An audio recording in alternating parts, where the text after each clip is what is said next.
Hey everybody, Mike Giardino with CrossFit Health at the 2022 CrossFit Games, and I'm here with Ike Annunziato.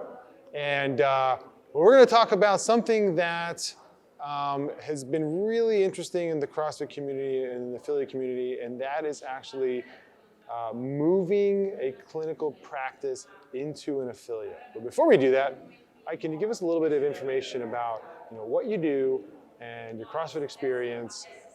And then we'll talk about some of that stuff. Sure, absolutely. So I opened up my physical therapy practice, 360 Physical Therapy. Where should I look? Should I look? You can look at me. Okay, yeah. Look at you. Back in 2006, and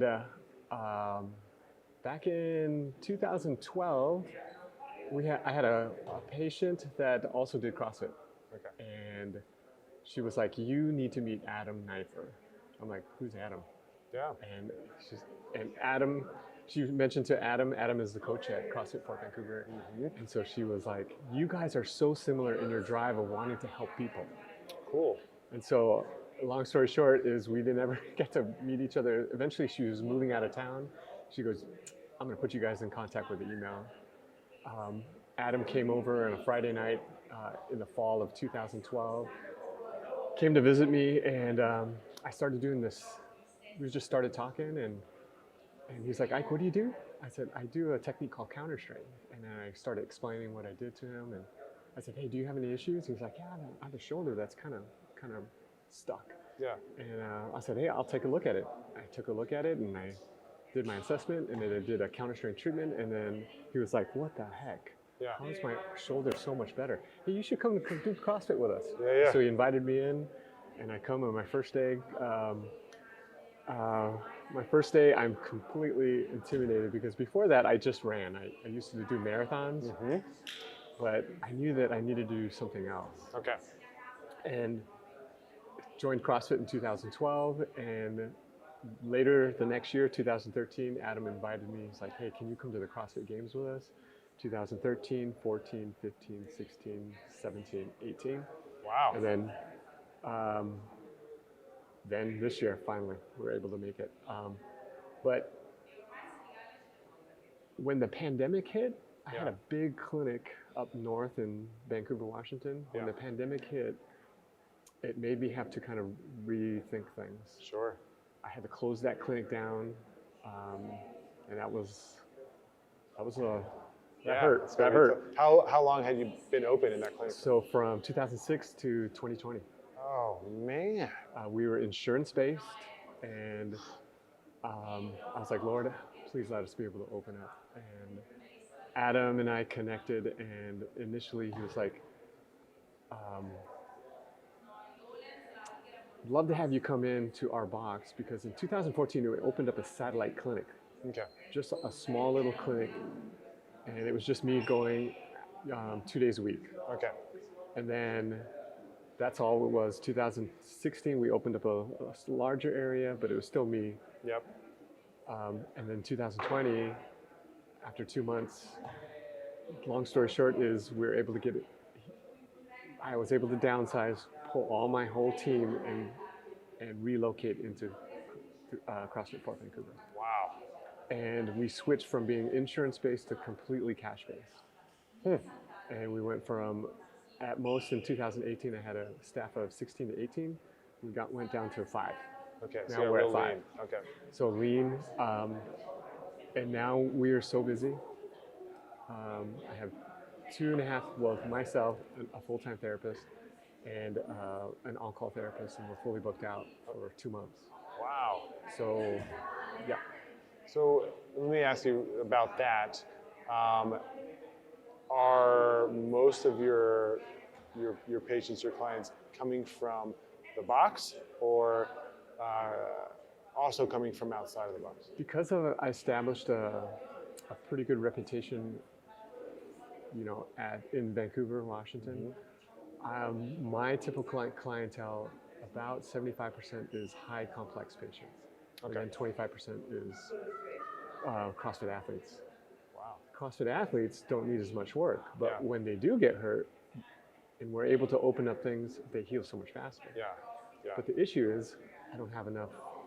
I need another full-time counter strainer. Like, Yeah. I need a full-time counter strainer so we can treat more people in the box. That's good. So can you explain a little bit of that technique?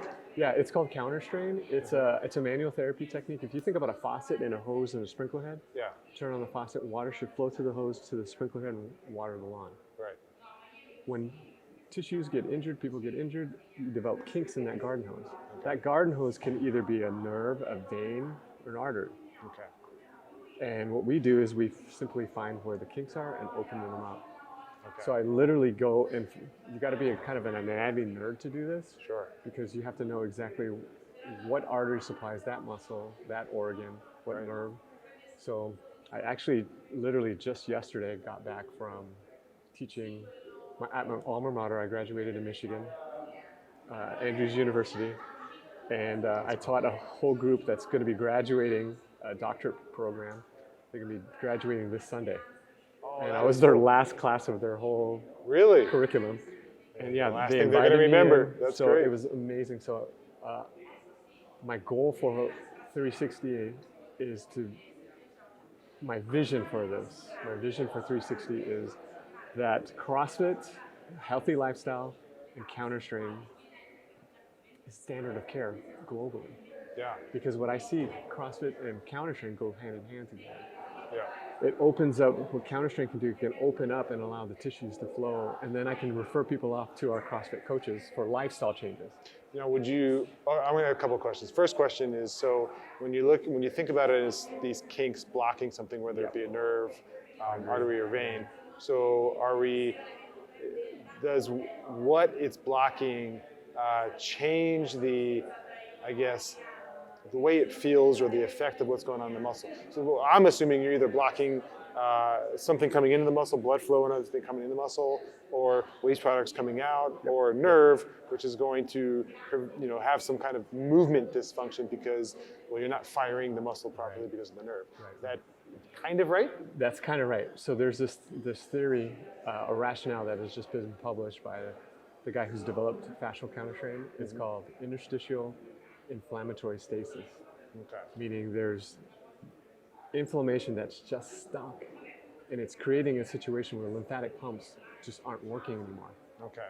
And so what counter strainers do is we open up that pump and get that lymphatic fluid to flush out, because then that inflammatory matrix, that inflammatory stasis inflames the whole central nervous system and all the spinal reflexes. So this is when a therapist, a massage therapist, a chiropractor, no matter how many stretches, exercise, manipulations they do, it doesn't work. It's because that pump is not working. Okay. Interesting. And this is where counter strain comes in. We collaborate with all different professions. And you've been doing this technique since 2006, is that correct? 2006 is when I opened up the clinic. I was introduced to it at Andrews University in 1990. 1990? 1990. I've been doing this for a long time. Wow. Yeah. That's So awesome. it's crazy. Back then, there was no research behind it. People thought I was crazy. Really? They're like, oh, yeah, that doesn't work. So is there a pretty good amount of research There there? has now, Brian Tuckey, the father of fascial counter strain, published in the Frontier Pain Journal just last year, August of 2021. Awesome. So establishing the rationale of what we do. Really cool. So with your vision, let's go back to your vision. With your vision, does your vision include what you've been able to do with your practice in trying to set up, maybe not in every affiliate, right, but at least trying to set up some of these practices in affiliates? That is the best. For this symbiotic relationship between It's worked out really well with 360 and CrossFit Fort Vancouver, and I think it's because Adam he's such a visionary. Yeah, no, the dude's he's very, very intelligent. Very intelligent, and how our core values, when I moved into CrossFit Fort Vancouver, the values at CrossFit Fort Vancouver is being humble, hungry, and awesome. And I was like, Adam, I've got some core values.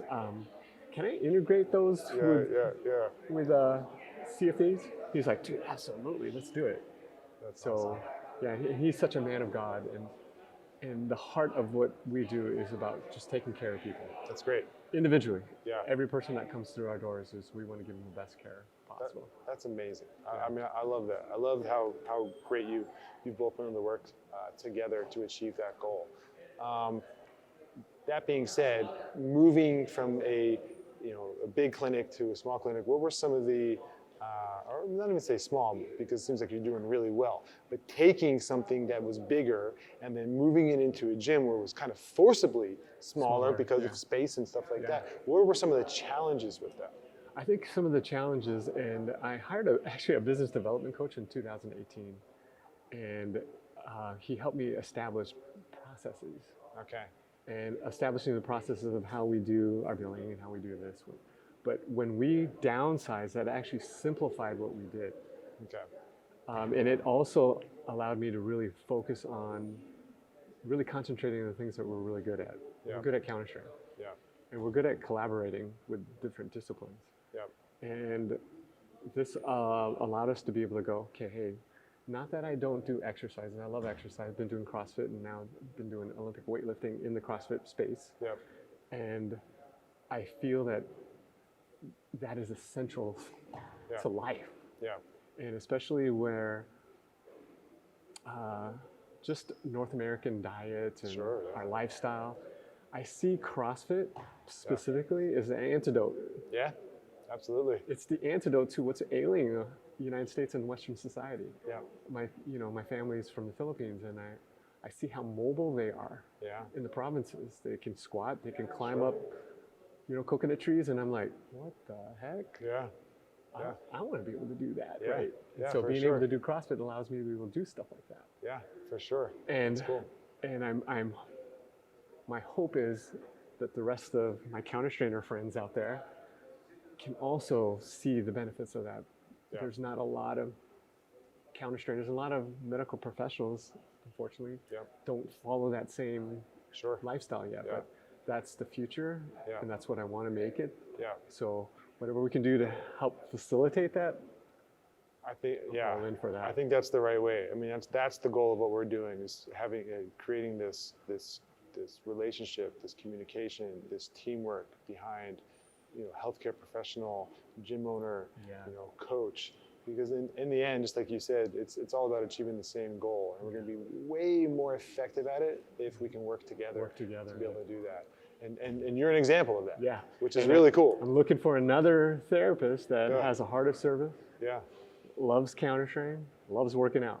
Yeah. Because we're in that CrossFit space. Yeah. If you don't like working out, it's not going to be feeling You're so going to good. have exactly. But if you have that heart of service, loves counter training, loves working out, that's a beautiful fit.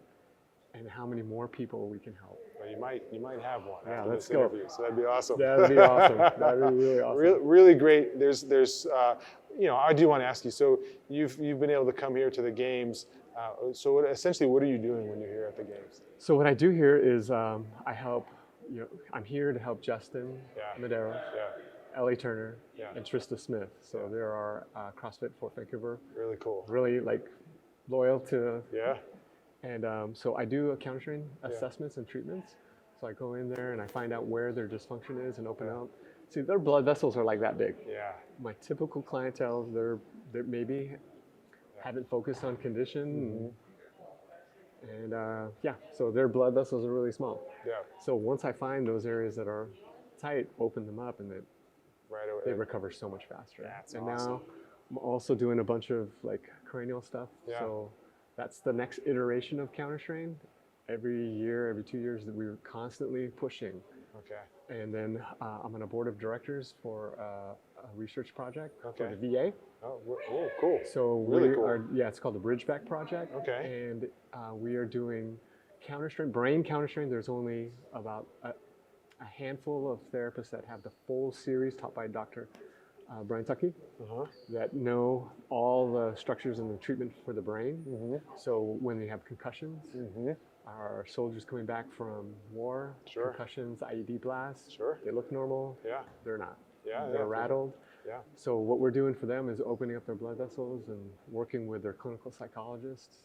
That's really. How does that apply here, or not even here? Like, let's say with CrossFit athletes, what does that allow them to do? Is it more of? So that's a good question. So if they're stretching their central nervous systems out Yeah. there. So their cerebral spinal fluid is going to be sometimes kind of stuck because their neck gets kinked. Oh yeah, yeah. And so if I open that up, that'll allow them to sleep easier, better. Huge. In this environment? Yeah. I mean, sleep is is key. a high predictor of performance Yes. in this environment. It is key. So that's why Adam was like, hey, maybe after the end of the day, Ah, be treating them in the yeah. hotels. Super cool. So, and Yami's really smart. So, Yeah. Yeah. He's like, Yeah, hey, he's could you like, work? so it'll probably be a light night. Oh. But like with concussions, I just Yeah, that's a big one. That's pretty, obviously NFL, U.S. Yeah. football. yeah. Russell Wilson has reached out to me, Wow. and he's been flying me out every 2 to 3 weeks to Denver. Very cool. So That is part of this amazing. team. That's awesome. I mean, that's huge, man. With the football players and the veterans as well. I mean, That is key, man. My dad served 22 years, and Yeah. so that's dear to my heart. Yeah, and there's a lot of issues, Yeah. coming out of the last few. So yeah, wars if that- you hear of any veterans that need, Yeah. Sure. suffering from depression, reach out to me and I can kind of link them in. The therapists that are doing the actual care is in Fresno, Okay. Bainbridge Island, and Langley Okay. in Washington. In Washington. Okay. Yeah. Cool. And it's free. Wow. Okay. I will. And I have a lot of buddies that have served, and they Yeah. served, in there and on different Because teams. they don't talk that- about it, right? I know. They don't I know. talk about it. They're like, no, I'm fine. I'm good. But deep down, Deep yeah, down, no. for sure. Yeah. Yeah, awesome. Well, I love what you're doing. Yeah, thank now you. that I know more of what you're doing, Yeah. I love all of it. And we recently came here to talk because you told me that you moved the clinic and the gym, and I was like, that's Yeah. amazing because that's something that we're always interested in talking Right. about. And then we really dug into some very interesting things in this interview. So thank you so much for taking Oh, your man, time thank out of everything you're doing here and spending some time with us to talk. And if you're cool with it, I'd love to continue this conversation Absolutely. as we move forward. Absolutely. Hey, thank you for being my L1 coach. Oh yeah, man. That was what? Yeah. 2017. Oh yeah, it's been a 16? while Oh, for shoot. sure. Yeah, it's full circle, right? circle, We're right? back, so Oh, it's cool. dude. All right, thank you so Thank much, you. man. This is great.